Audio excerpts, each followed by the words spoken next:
por el chat. Eh, dos noticias rapiditas.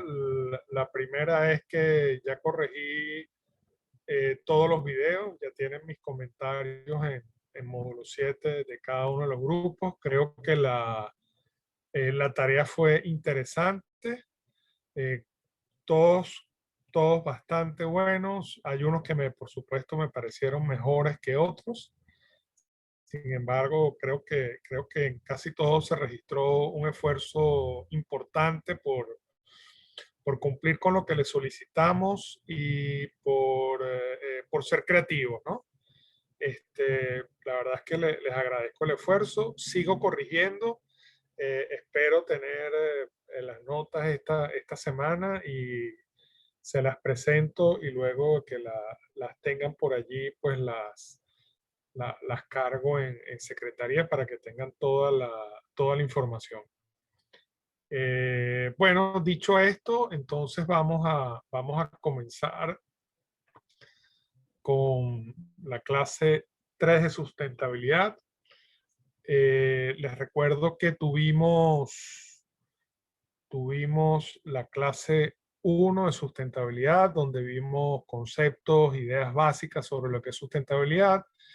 En módulo 7, la semana pasada, ustedes tenían allí la clase 2 de sustentabilidad, que la idea era que revisaran y en conjunto con las asignaciones que tenían, pues comprendiesen las ideas alrededor de lo que es el desarrollo sustentable.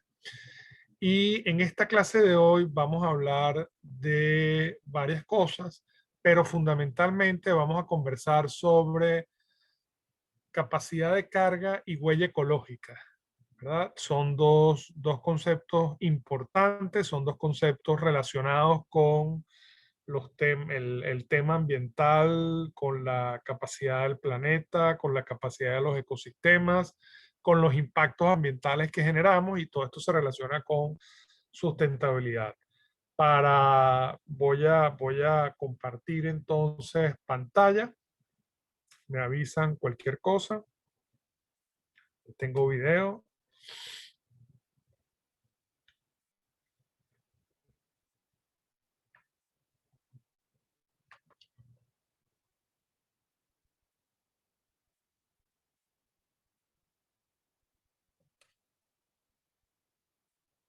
Ok.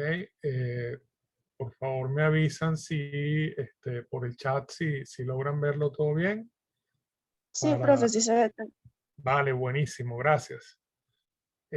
Ok, entonces quisiera pedirles, sé que nos cuesta a todos un poquito esta, esta modalidad, pero quisiera pedirles que cuando hablemos sobre el destino y el futuro, pues se sientan libres de intervenir y comentarme cualquier cosa. Creo que nos sale mejor la clase si los escucho también ustedes, y entre todos vamos generando conocimiento. Bueno, espero que Internet sea benévolo con nosotros hoy y nos permita transitar por la clase con comodidad. Vamos a hablar hoy, les decía, fundamentalmente sobre capacidad de carga y huella ecológica, pero antes de hablar de eso vamos a hablar del destino y el futuro. Luego, brevemente, una lámina sobre sustentabilidad y escala geográfica, y terminamos con otras ideas alrededor de lo que es sustentabilidad. Ustedes en la clase 2, les repito, les recuerdo que esta es la clase 3, pero en la clase 2 tienen las láminas y los conceptos alrededor de lo que es el desarrollo sustentable, que es lo que está expresado en esta fotografía que está aquí. La lectura que tienen y parte del ejercicio en el foro que se les está pidiendo tiene que ver también con desarrollo sustentable, que recuerden que no es más que cuando el desarrollo logra ser equitativo, soportable y viable, y nos ubicamos justo en el medio de este diagrama, que es cuando tenemos desarrollo sustentable o sostenible. Dicho esto, este preámbulo, entonces vamos a pasar a las ideas alrededor del destino y el futuro.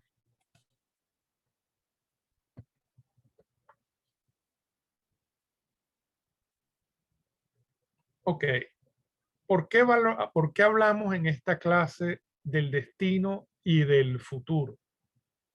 ¿Por qué nos interesa esto? Por qué pensamos o por qué pienso que intercambiar brevemente con ustedes acerca de estas ideas es fundamental?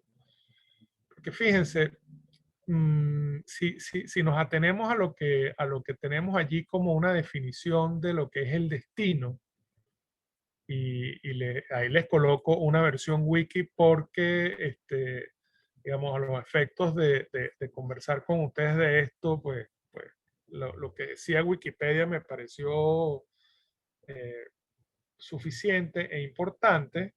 Fíjense lo que dice sobre qué es el destino. El destino es el poder sobrenatural inevitable e ineludible que, según se cree, guía la vida humana y la de cualquier ser a un fin no escogido de forma necesaria y fatal, en forma opuesta a la del libre albedrío o libertad. La idea del destino es que el destino está allí, está escrito y es ineludible y vamos hacia allá, sea lo que sea que el destino nos tiene o lo que la vida nos tiene destinado, ¿no?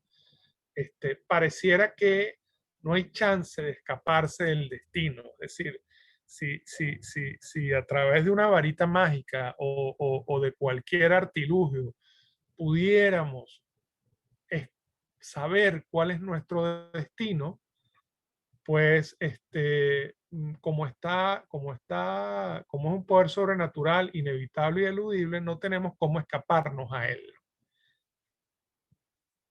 ¿Por qué creen que escojo la palabra destino para hablar de sustentabilidad? ¿Quién se le ocurre alguna idea de por qué estamos escogiendo hablar de destino para hablar de sustentabilidad?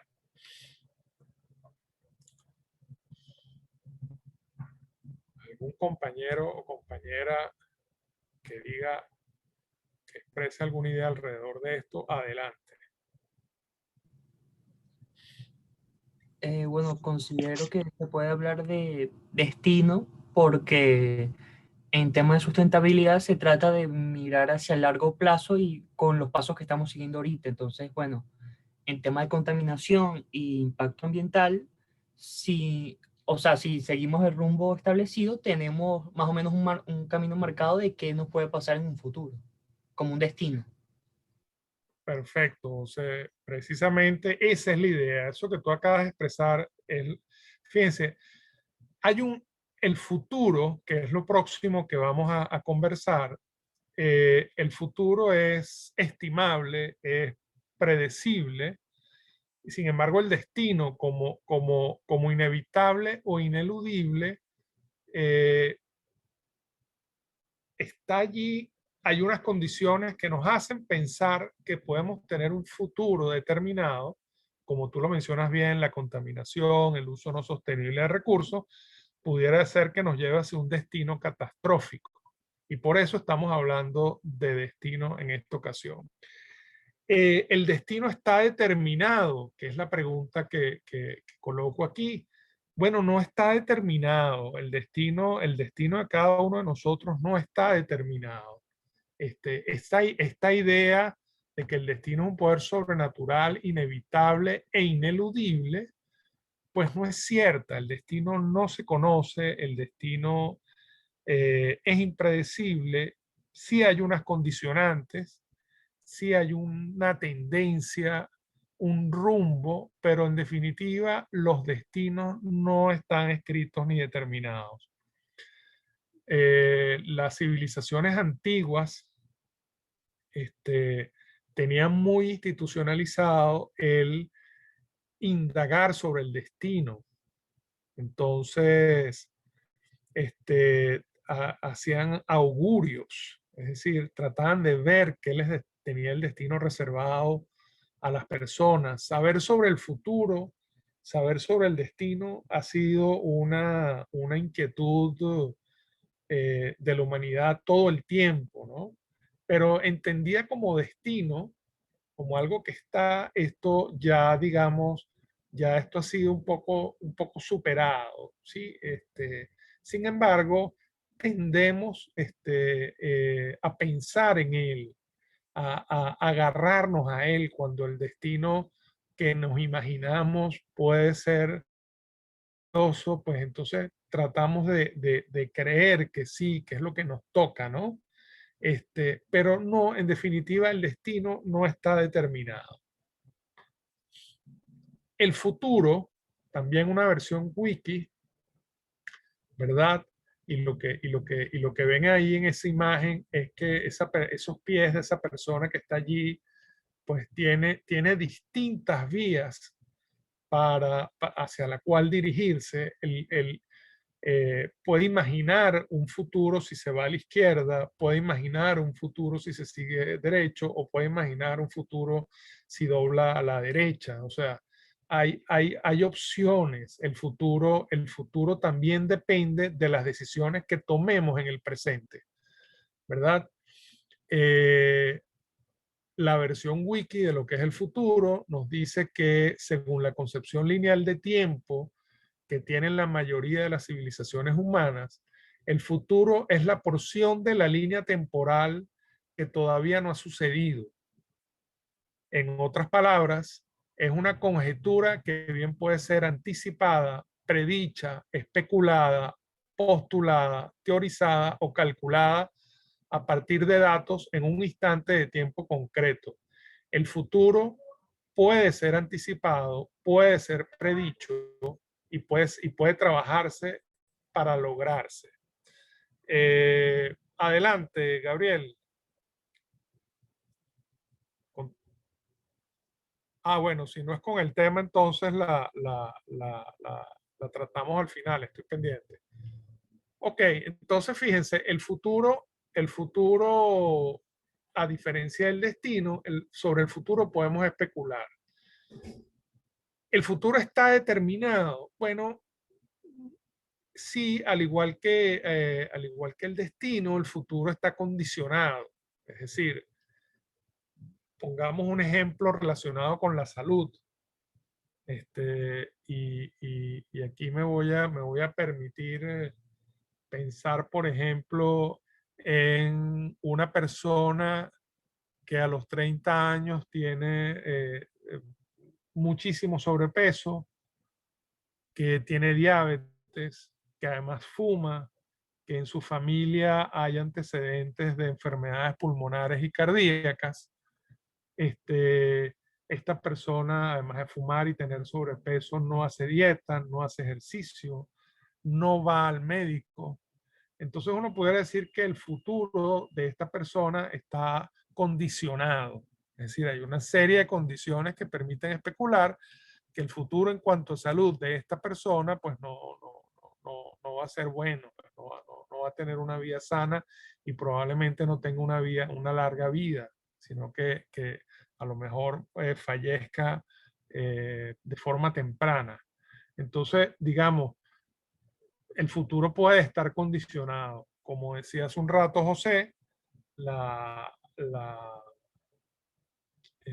¿por qué estamos hablando de estos temas ahorita? ¿Por qué estamos hablando de destino y contraponemos la versión de destino a futuro?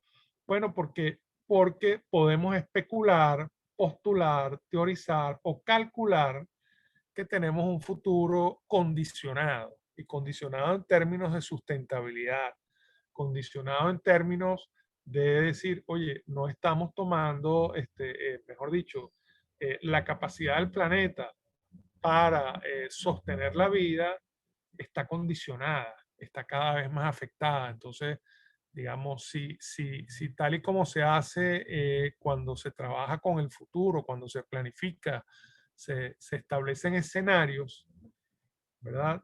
Se establecen escenarios para decir cómo sería, qué pasaría en el futuro. Bueno, si un escenario tendencial, un escenario que describa las cosas tal y como están sucediendo, que diga, mira, si las cosas siguen como van, esto sería lo que va a pasar, pues nosotros tenemos un futuro que podemos estimar y podemos determinar como un futuro difícil, como un futuro muy, muy condicionado. De allí que usemos estas ideas, ¿verdad? Para entender, para hablar de sustentabilidad, ¿sí? Cuando estamos hablando de sustentabilidad y desarrollo sustentable, estamos hablando de hacer las cosas para el futuro. Estamos pensando en los tiempos por venir. Estamos pensando en cómo va a ser nuestra vida y cómo va a estar nuestro planeta de aquí a un tiempo. Entonces, por eso es que estamos hablando de destino y de futuro.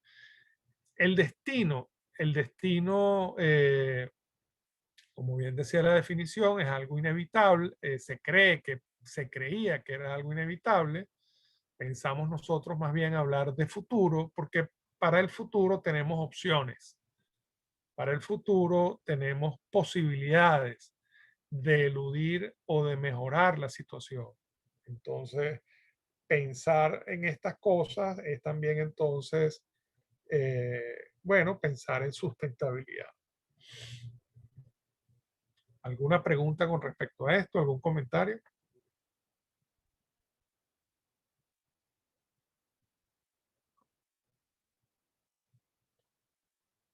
Bueno, chévere, seguimos. Profe, Dígame. pero si el destino existe, el futuro ya está hecho, ¿no? Claro, la idea es que no nos amarremos a la idea del destino como algo ineludible, sino que nos agarremos a la idea del futuro. A la idea del futuro, ese futuro que podemos predecir, teorizar o calcular. Porque si pensamos que el destino está escrito, entonces no, eso significa que no hay nada que podamos hacer para eludir ese destino. Sí, entonces no, o sea, la idea de destino como algo inevitable, pues no es lo que llamamos a trabajar. Lo que llamamos a trabajar es la idea de futuro. La idea de futuro es un poco esa posibilidad de si estimamos que el futuro es complicado, si estimamos que el futuro es difícil, bueno, ¿qué podemos hacer en el presente para que ese futuro sea diferente y sea auspicioso y sea positivo? Sí, eso es lo que les quiero transmitir. Ninguno de nosotros, ninguno de ustedes, además que son jóvenes y que tienen, va por decirlo de alguna manera, más futuro por delante, debe creer que el destino es ineludible. Todo lo contrario, el deber de ustedes, el ser racionales ante estas realidades duras, ante estos escenarios que se nos pintan duros, es rebelarse. O sea, quiero decir rebelarse, entender que ustedes tienen la capacidad, el poder y las herramientas para que con sus actuaciones el futuro sea distinto. A eso me refiero y en eso es que yo personalmente creo. Si nos amarramos a la idea del destino, bueno, ya está. Eh, mm, eh, si el destino lo que nos sale es esto, pues estamos listos ya, entonces no hacemos nada, nos resignamos a que llegue ese destino y a que sea tan malo como estaba previsto. Pensar en que el futuro es manejable, es construible, podemos incidir en el resultado de lo que puede ser ese futuro, es entonces invitarlos bueno, a negarse a aceptar que el futuro puede ser o va a ser siempre malo, o va a ser siempre duro y difícil. Tenemos que entender, tenemos que confiar y entender que nuestras capacidades van a servir para que ese futuro sea distinto, ¿no? Que ese futuro sea auspicioso. Esa es un poco la idea, espero haberla expresado de manera comprensible para todos.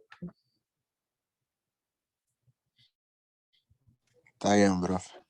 No, es que por ahí va mi pregunta, pero se la pregunto mejor al final porque es complicada. Chévere, chévere. Ok, entonces pasamos a capacidad de carga y huella ecológica. Estos son conceptos que nos permiten relacionar destino y futuro con sustentabilidad. Y vamos a empezar por capacidad de carga. Aquí hay varias definiciones técnicas sobre capacidad de carga. La primera dice que la capacidad de carga se alcanza cuando toda la energía disponible que entra, por ejemplo, en un ecosistema, se necesita para sostener todas las estructuras y funciones básicas. ¿Sí? A mí me gusta, para explicar esto de capacidad de carga, un concepto que manejan los ingenieros agrónomos y los ganaderos, que se relaciona a cuántas hectáreas hacen falta para que una vaca sobreviva durante un año. ¿Okay? En condiciones normales, las sabanas de Venezuela, en los llanos occidentales, en los llanos centrales, se estima que 1 hectárea es suficiente para que una vaca sobreviva durante un año. Se entiende que esa vaca tiene, esa hectárea tiene pasto, ¿verdad? La vaca se alimenta de pastos, entonces en 10.000 metros cuadrados, que es lo que tiene 1 hectárea, pues una vaca puede subsistir un año. Y esa es la capacidad de carga de los pastizales llaneros venezolanos. ¿Qué pasa si a esa hectárea le colocamos, a esa misma hectárea que decimos que una vaca puede estar allí durante un año, le colocamos 2 vacas? ¿Sí? Un poco sobrepasamos la capacidad de carga de ese ecosistema y 1 hectárea va a durar 6 meses, no va a durar un año, ¿verdad? Entonces, ese es un poco el concepto de capacidad de carga. La máxima cantidad de biomasa que puede sustentarse en un espacio con determinadas condiciones.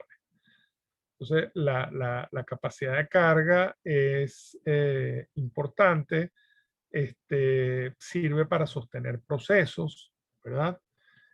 Y tenemos que la capacidad óptima de carga de un ecosistema debe ser inferior a la capacidad máxima de carga.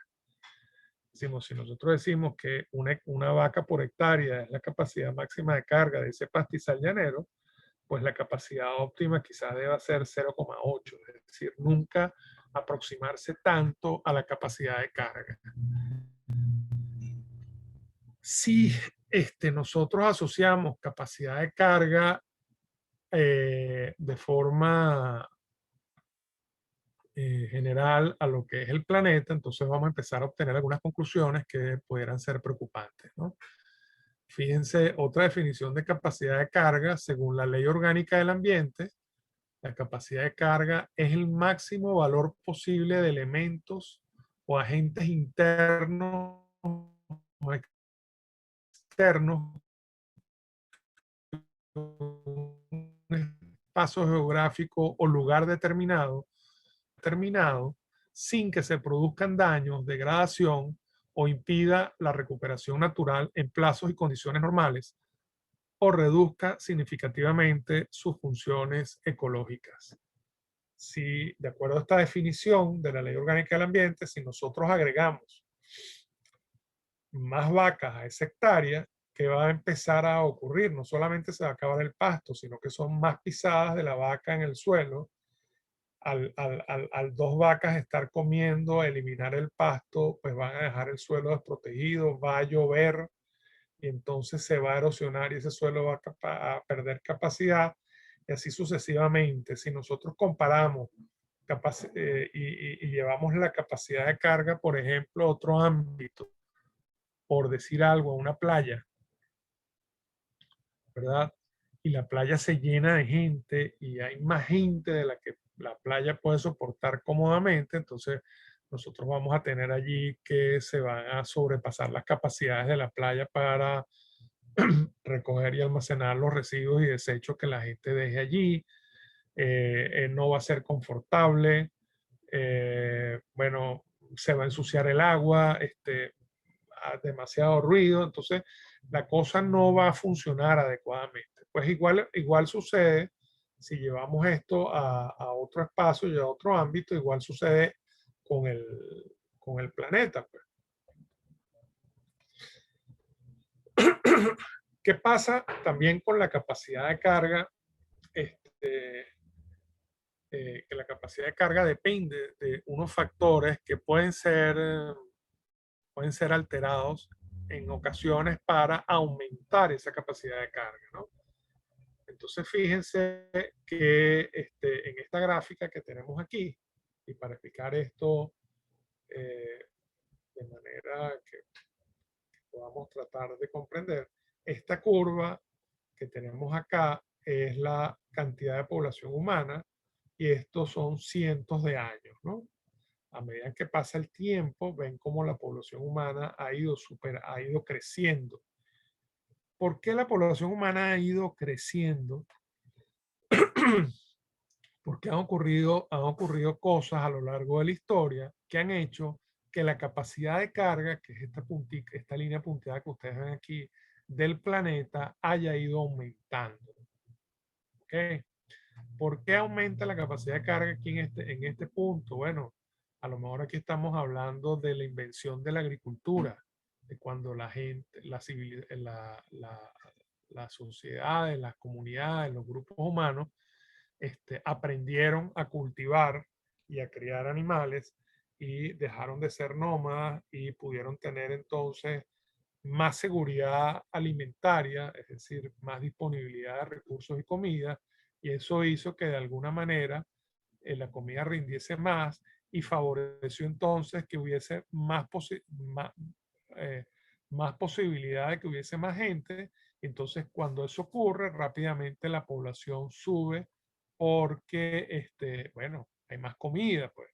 Si lo llevamos al ejemplo de la hectárea de las vacas, si el ganadero fertiliza ese pastizal, probablemente entonces aumente el crecimiento del pasto y tenga pasto para poder tener no una vaca, sino 2 y hasta 3 vacas, porque entonces hay más, él modifica la capacidad del ecosistema mediante tecnología para que aumente la capacidad de carga. Así ocurrió a lo largo de cientos de años, hasta que entonces ocurre en el siglo XVI la revolución industrial y los bienes y servicios entonces están disponibles para satisfacer las necesidades de más personas. Entonces también empieza a aumentar la capacidad de carga. El agua, pues el agua ya no solo hay que recogerla de ríos, sino que hay acueductos, se desarrollan las ciudades, hay dinero para que la gente compre cosas, etcétera. Entonces vuelve otra vez a subir la población humana. Hay otra mejora tecnológica que ayuda a aumentar la capacidad de carga nuevamente, que es lo que llaman la revolución verde. A mediados del siglo XX, la irrupción de la agricultura mecanizada a gran escala y la tecnología agropecuaria, pues también volvió a poner disponibilidad de alimentos, entonces vuelve otra vez a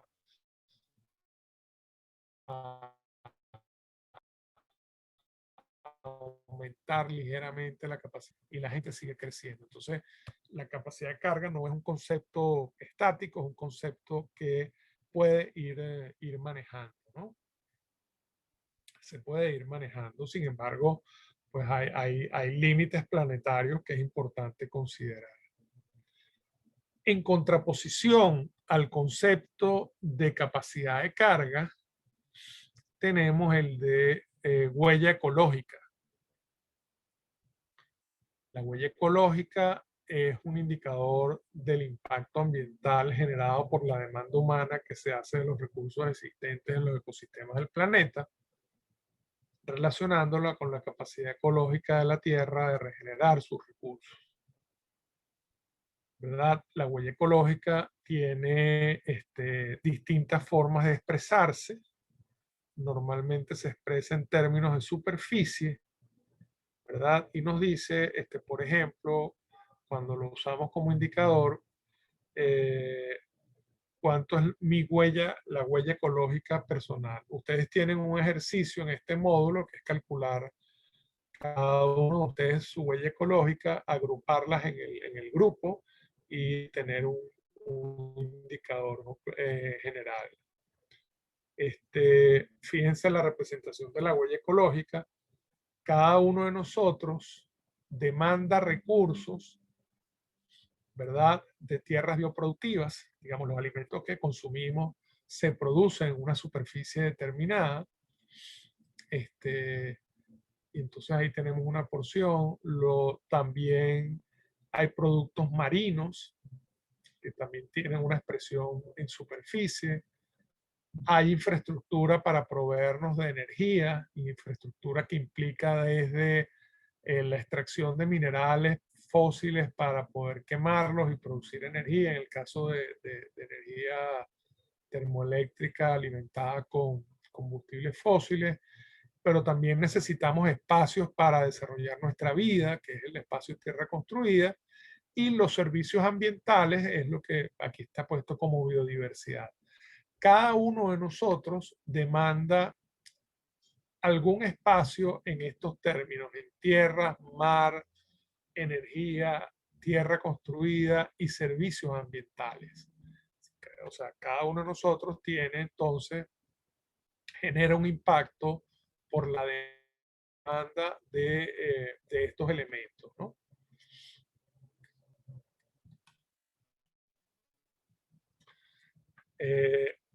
Fíjense que la huella ecológica, aquí hay una definición que dice que el área del territorio productivo o ecosistema acuático, entendida como superficie biológicamente productiva, necesaria para producir los recursos utilizados y asimilar los recursos producidos por una población definida con un nivel de vida específico, donde sea que se encuentre esta área. Entonces ahí tenemos una definición de lo que es huella ecológica. ¿Qué pasa con esa huella ecológica y el país? ¿Y qué pasa con esa huella ecológica y el planeta? Fíjense que la capacidad de carga del planeta se ha estimado en 1.8 hectáreas por habitante. ¿Ok?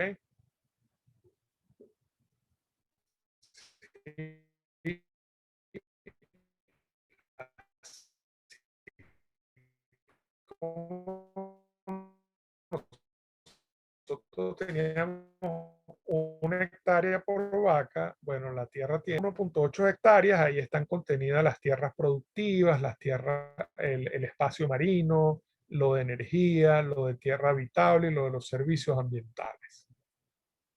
Sin embargo, para el 2005, el consumo medio por habitante del planeta es de 2.7 hectáreas, por lo que a nivel global estamos consumiendo más recursos y generando más residuos de los que el planeta puede generar y admitir.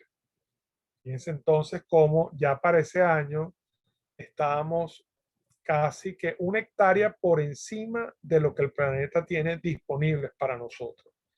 Eso, por supuesto, no es igual para todo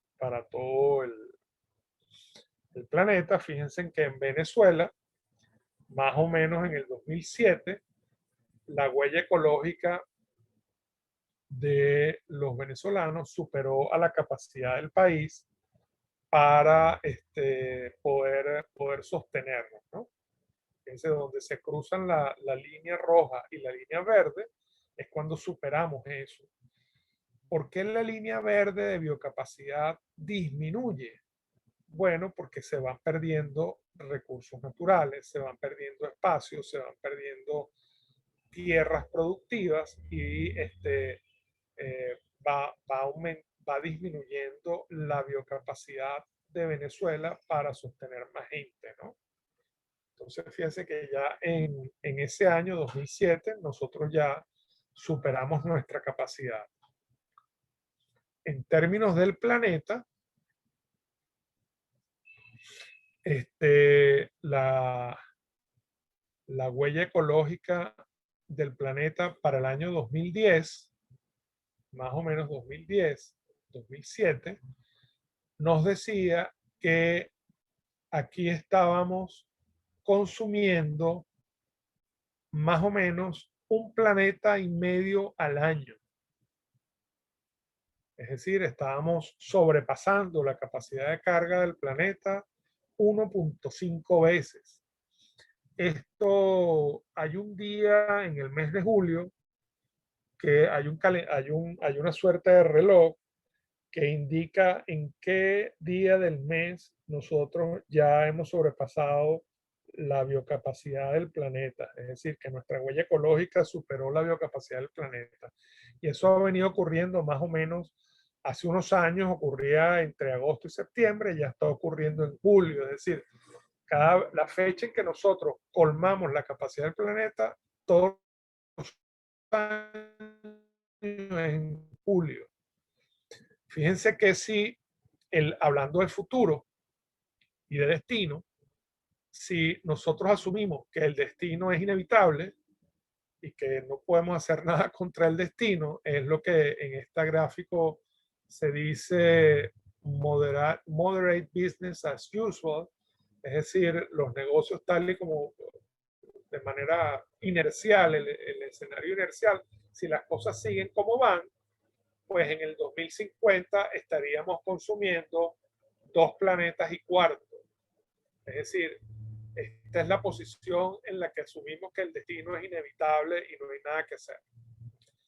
En la posición y en la actitud relacionada con ser proactivos ante el futuro, y si asumimos que esto es un escenario futuro probable, pero no inevitable, entonces nosotros si trabajásemos y manejásemos ideas alrededor de la sostenibilidad y del desarrollo sostenible y nos activamos y tomamos acciones y soluciones, nosotros pudiéramos tener la oportunidad de que hacia el año 2050 un planeta sea suficiente para todo una vez al año.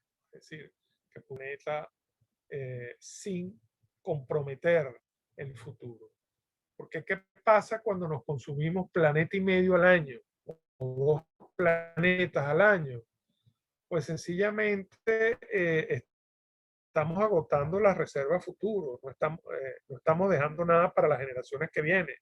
Estamos acabando con enormidad de cosas que no van a estar ahí disponibles porque no se van a poder reponer, pues no van a poder recuperarse los ecosistemas afectados, sino que lo estamos acabando. Pues. Estamos acabando con todo ahorita. ¿Tienen alguna duda o alguna pregunta respecto a esto que acabamos de ver?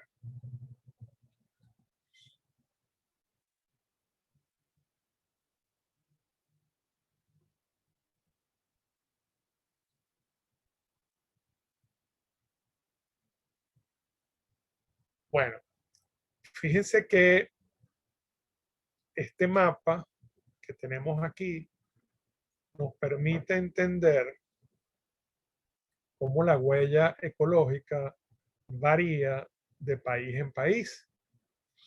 ¿Y por qué varía de país en país? Porque hay países más desarrollados, con más tecnología, que hacen uso de más recursos. ¿Okay?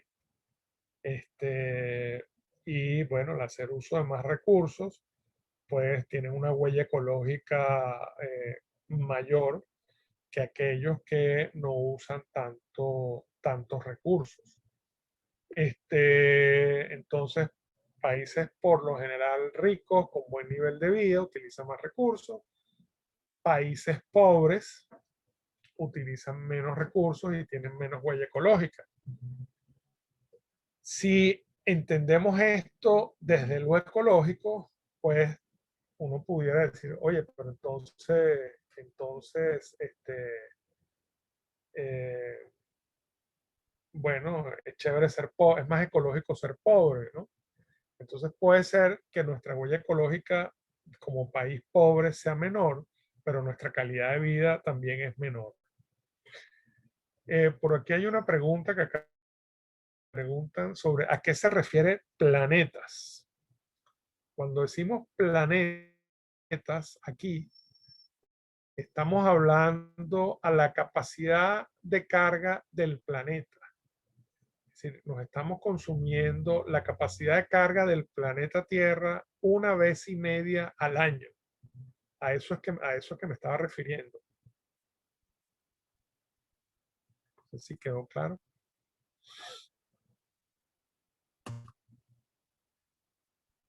Ok, volviendo a este punto, les decía que desde el punto de vista ecológico, nada, pudiera ser, oye, es ambientalmente bueno ser un país pobre, pero desde el punto de vista sostenible, donde lo social, lo ecológico y lo ambiental tienen que estar equilibrados, pues no es nada chévere ser un país pobre, porque ser un país pobre significa que la gente no desarrolla, no vive a plenitud, no desarrolla sus capacidades a plenitud.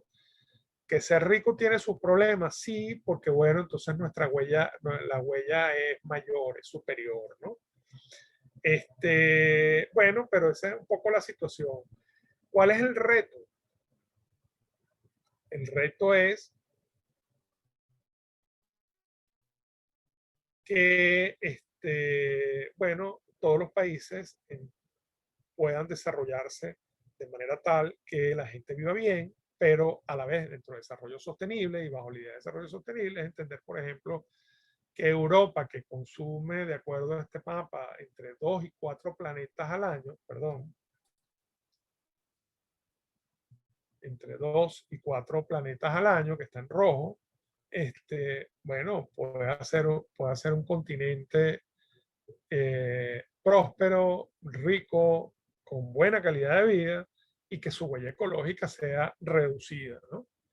Y desde el punto de vista del desarrollo sostenible, países como Venezuela, Brasil, que aquí aparece que consumen entre 1 y 2 planetas, o Colombia y Perú, que consumen un planeta, bueno, que pueda haber prosperidad, pueda haber riqueza y puedan seguir manteniendo esta huella ecológica tal y como está acá.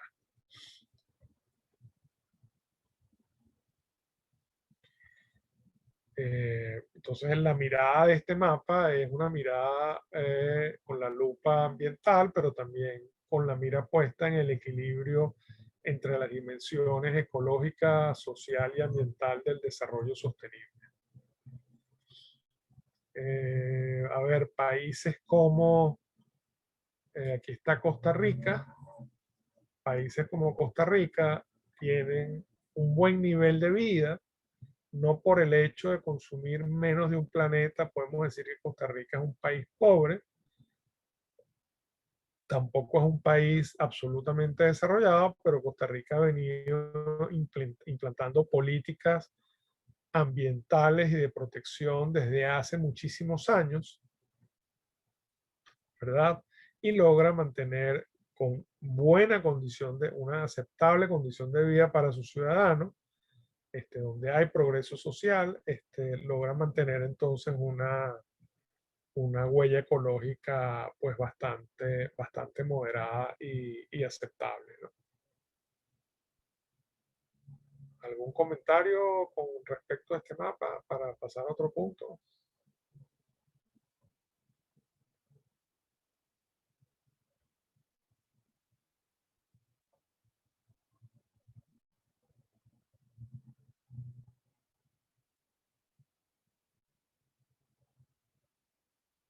En ese año sí, en ese año China tenía de 1 a 2 planetas. Estamos hablando del 2009, 12 años después 12 años después es más. Sí, es más. Sí, aquí dice 2009. Este mapa es el 2009. 12 años después China es más. La India, 12 años después también es más. La India no es menos de un planeta. Probablemente Venezuela, con todo lo que ha sucedido, haya disminuido también. A lo mejor algunos de estos países que están en rojo en Europa, sobre todo los países escandinavos y probablemente Nueva Zelanda y Australia, hayan disminuido su capacidad, su huella ecológica, producto de la implantación de un conjunto de políticas ambientales importantes, ¿no? Países como Arabia Saudita, que es un país prácticamente desértico y despoblado, maneja entre 1 y 2 planetas porque es un país petrolero. Entonces, eh, Arabia Saudita, al igual que Venezuela, exporta, bueno, en aquellos años Venezuela, pues, exportaba petróleo y exportar petróleo es exportar impactos ambientales también, ¿no? Y al igual que Rusia, por decir algo, ¿no? Ok. Bueno. Parte a una manera de entender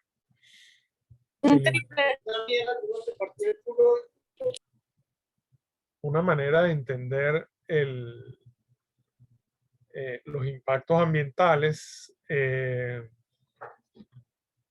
y relacionados con la civilización, con los modelos de sociedad. Entiendan que en el mapa anterior también los aspectos culturales inciden sobre el impacto y la huella ecológica de cada sociedad.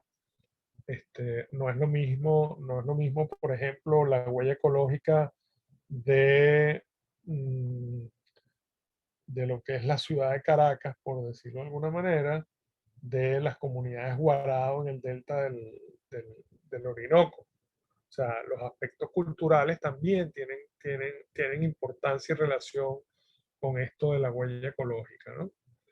Entonces, fíjense, un científico alemán de apellido Ehrlich estableció una ecuación para medir el impacto de los modelos de sociedad en los ecosistemas, ¿no?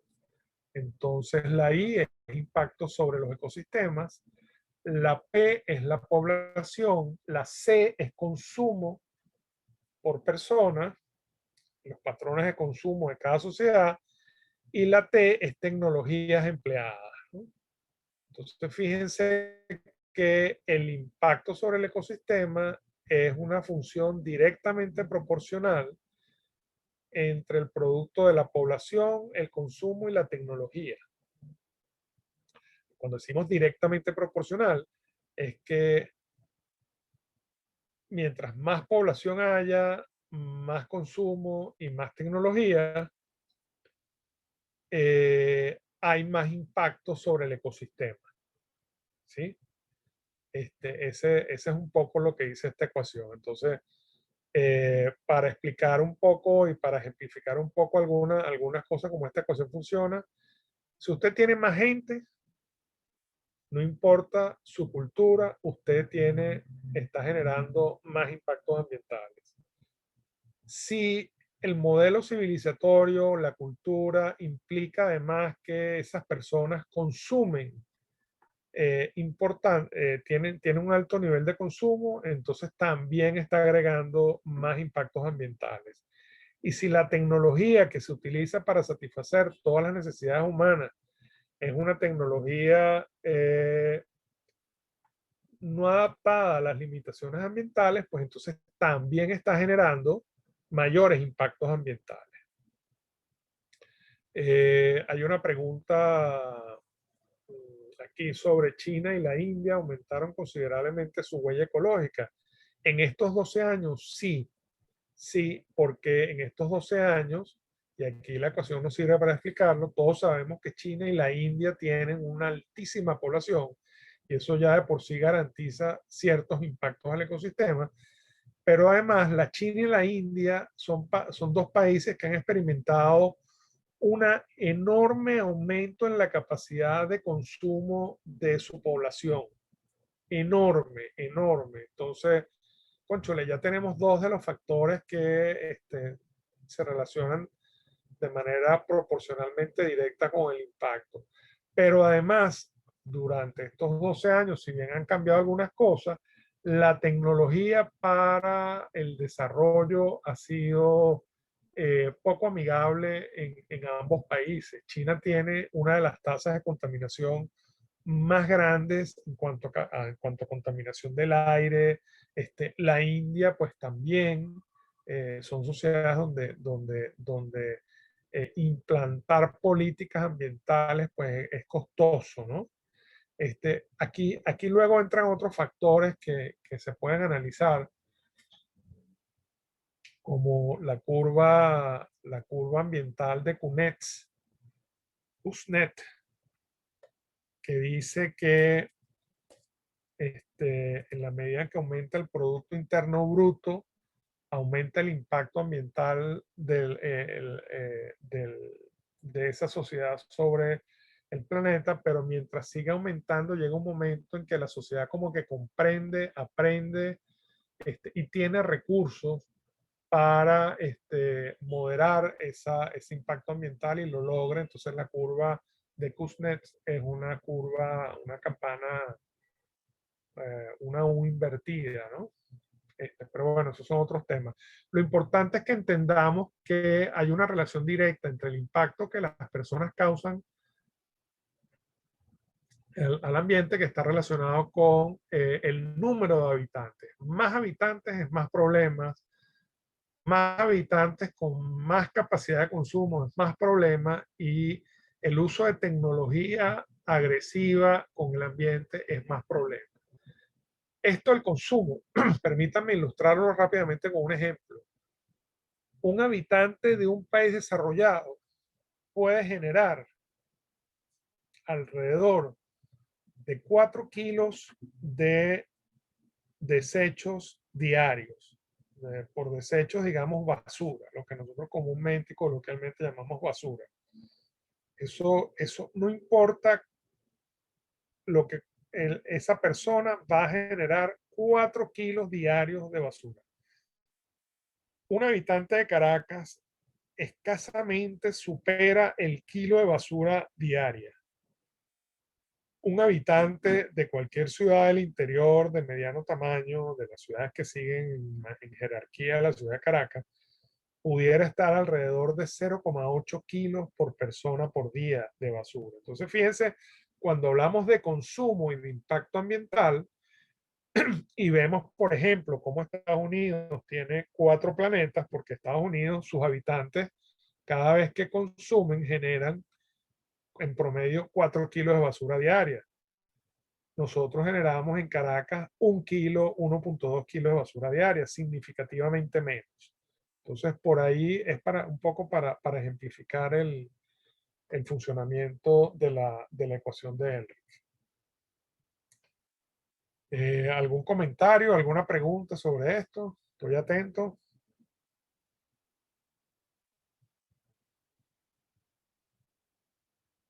Bueno.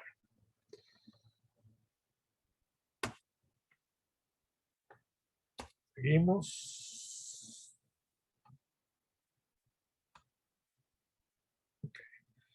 ¿De qué depende entonces la sustentabilidad? Habiendo visto capacidad de carga, huella ecológica, cómo se distribuye la huella ecológica en el planeta y la ecuación de Elrich. Bueno, la sustentabilidad depende de la base de recursos naturales del planeta, del crecimiento demográfico y del crecimiento económico. Esto hay que llevarlo, como ya ven, en armonía.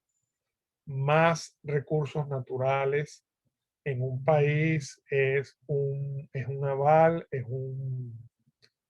una posibilidad de tener mejores posibilidades de desarrollo. pero tener un crecimiento demográfico muy rápido o poco crecimiento económico, pues no son factores que ayuden, ¿no? Eh, Otros elementos de los cuales depende la sustentabilidad tienen que ver con los patrones de producción a través de las tecnologías utilizadas. Recuerden que en la ecuación de Elric el último factor es tecnología. Entonces, si la tecnología es muy agresiva con el ambiente, pues entonces es un problema. Pero entonces pueden utilizarse tecnologías más amigables o tecnologías productivas y para los procesos que sean de alguna manera más sostenibles. Este, el tema de la pobreza en cuanto a sustentabilidad, pues es importante. Recuerden que uno de los criterios para el manejo de la pobreza, en cuanto a desarrollo sustentable social, es que pueda haber progreso social. Y el progreso social y lo económico van de la mano para combatir la pobreza. Otro elemento que es fundamental ahorita y que es clave para lo que tiene que ver con sustentabilidad y es algo que está, digamos, en discusión todo el tiempo, en todo momento en estos años, es la energía, de dónde proviene la energía, de qué tipo de fuentes y cómo la utilizamos. ¿Sí? El mundo está tratando de transitar hacia un modelo de energía sostenible. Se habla de transición energética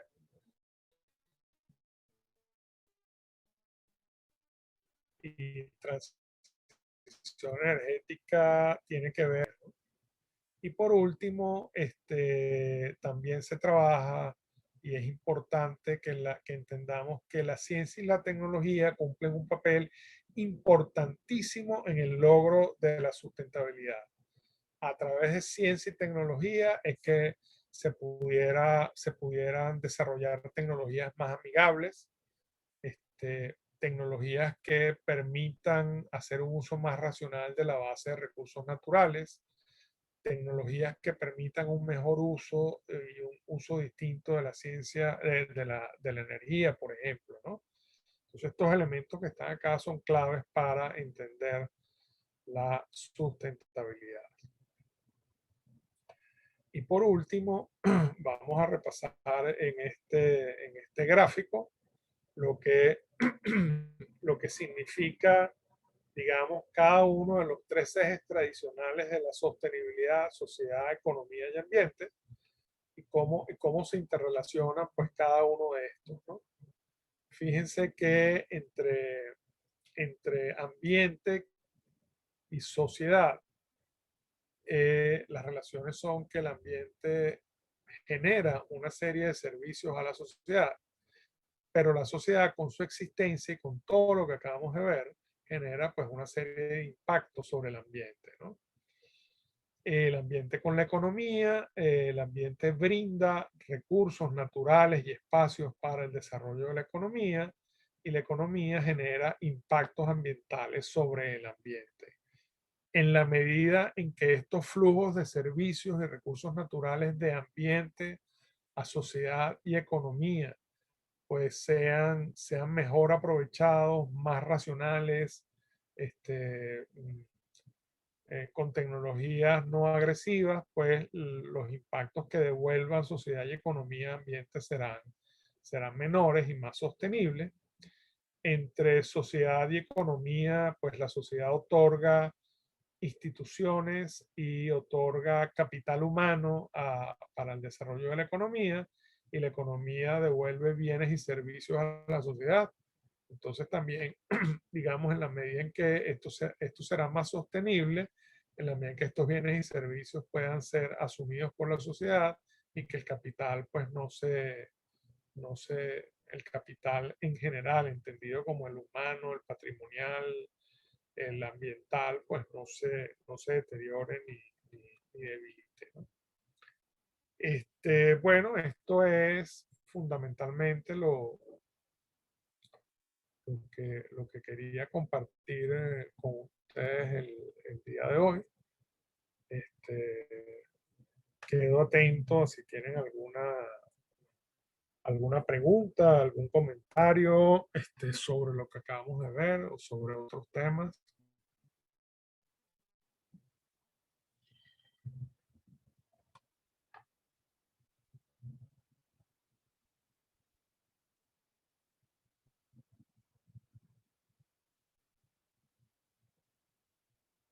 Bueno, listo.